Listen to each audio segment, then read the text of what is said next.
I'm a university student who follows Jesus. I've been formally trained to think critically. My view of the world is scarred with cynicism and skeptical interpretation. Rarely is it acceptable that I feel anything. If I do, I'm encouraged to rationalize it away. I continually face critical thinkers, like myself, who question the Christian subculture I come from.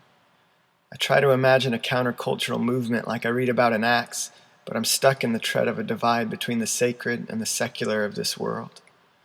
On a regular basis, I encounter situations where the name of Christ is being defamed by Christians who have forgotten the centrality of His love, where sins are ordered in a hierarchy, where people must pray through a checklist before being welcomed into the family, where people themselves are sidelined for the sake of the sins that precede them. I know that the world will change only as I change myself, but everyone else seems focused on themselves.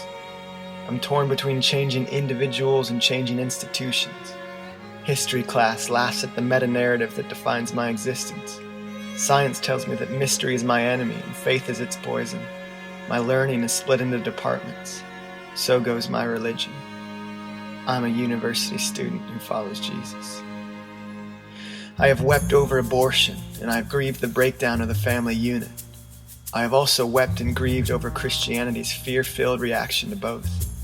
In fact, I often feel boxed in by the stigma attached to words like church and Christian. I tend not to speak up for the possibility of being misinterpreted. I have awkward conversations with strangers who seem to be in need, but sometimes it feels like I do so more out of a desire to feel better about myself than out of genuine care for them. My prayers collide somewhere between, help me pass this test, save my suicidal classmate, please have mercy on the AIDS epidemic. I'm never sure what order they should be prayed in. I try tirelessly to see that my schooling doesn't interfere with my education. I have skipped a test to be with Jesus, and I have skipped time with Jesus to study for a test. I wonder afterward if I've failed some sort of test with God. I've known a lot of hope deferred and a few longings fulfilled. I watch my peers poke holes in any hope without offering any hope in return. Seems like cheap self-defense, but I find myself doing the same.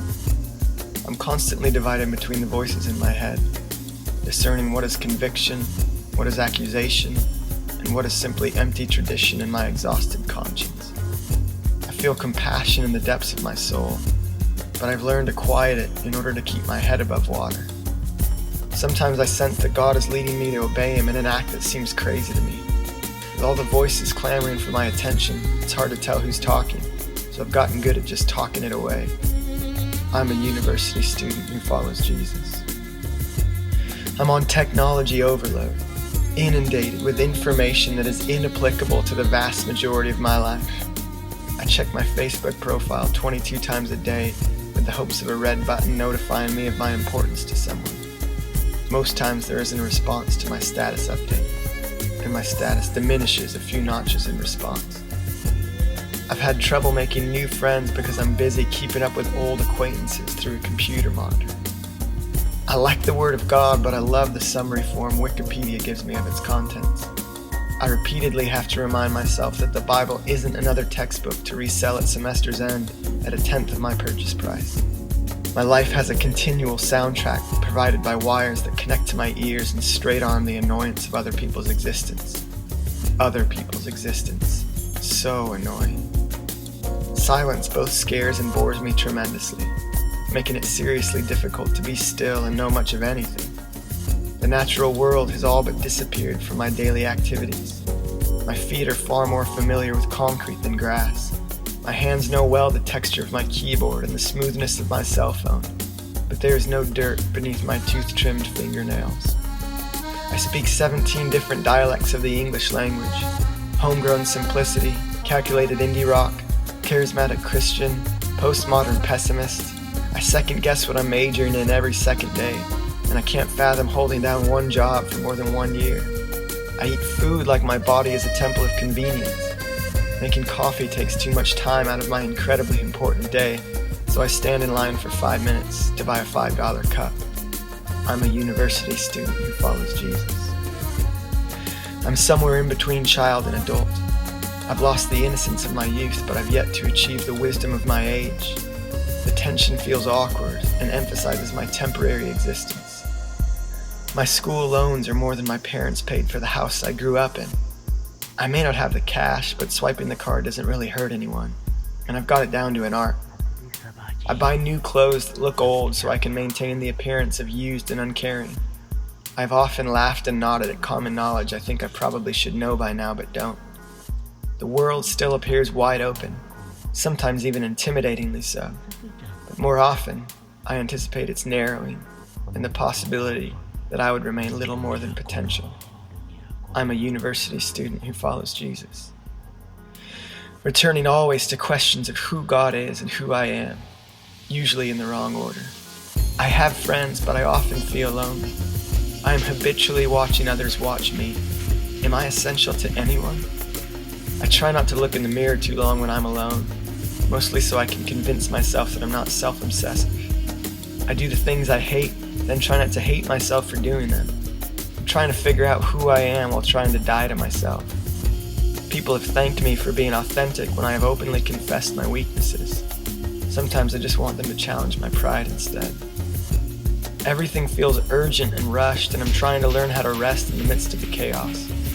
To be defined less by the number of things I accomplish in a day, and more by the grounding reality that I am unfailingly loved.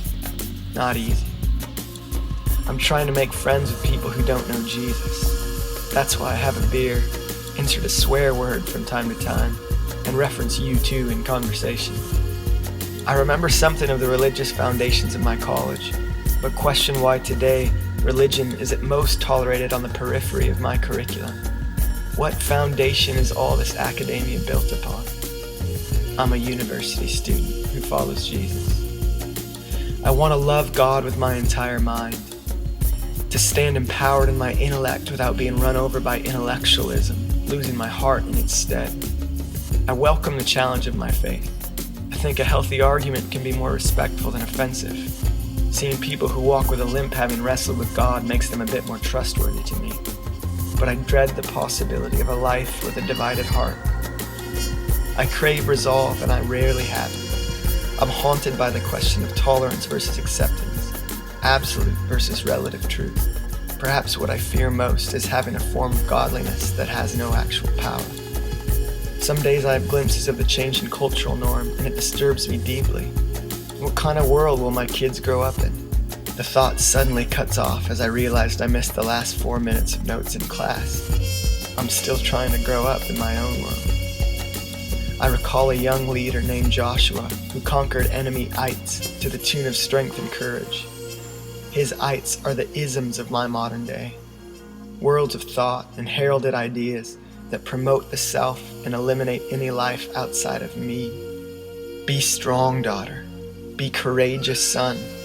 No longer will the stories of our fathers suffice.